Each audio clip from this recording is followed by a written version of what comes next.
အားလုံးသိတဲ့အတိုင်းပဲမြင်းနဲ့ဟာဒီကိုင်းနဲ့ကအလုပ်တွဲလုပ်လာလဲကြားပြောတော့ဒါပေမဲ့ဒီနေ့မှာစကားပြောစရာတခုတော့ရှိသွားတယ် Look at this ဟာဒီက red collagen series ကလေအခု product အသစ်နှစ်ခုထပ်ထုတ်လိုက်ပြီဒီ series မှာအရင်တော့ကမျက်နှာသစ်ဆေးတိုးနာ moisturizer နဲ့ serum ဆိုပြီး၄မျိုးရှိတယ်အခုနှစ်ခုကဘာလဲဆိုတော့ဟုတ်ပါတယ် eye cream နဲ့ sun cream ပါ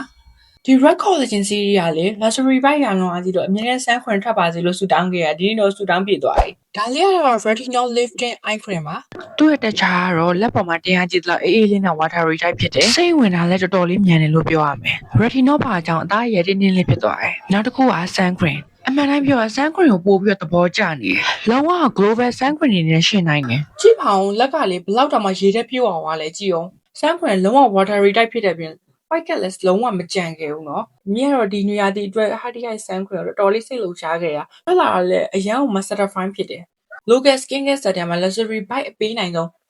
ဒီအနံဒီဘလိုပဲဖြစ်ဖြစ် sun cream ဆိုလို့ရှိရင်အနံကြီးတွေဆိုတော့ဒီ sun cream ကလိမ့်လိုက်တာနဲ့တော်လေးကိုမှ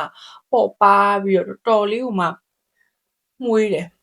ဒါကတော့ Hardy Eye ရဲ့ new product အတွက်မြေ unboxing လုပ်တဲ့ video လေးဖြစ်ပါတယ်။နောက်တစ်ပုတ်မှာဒီ product နှစ်ခုမျက်နှာပေါ်တင်ပြီးဘယ်လောက်ရာခိုင်နှုန်းဒီ samuel အောင်မလဲဆိုတာစစ်ကြည့်လိုက်ကြရအောင်။ဒီနေ့တော့ဒီလောက်ပဲ bye bye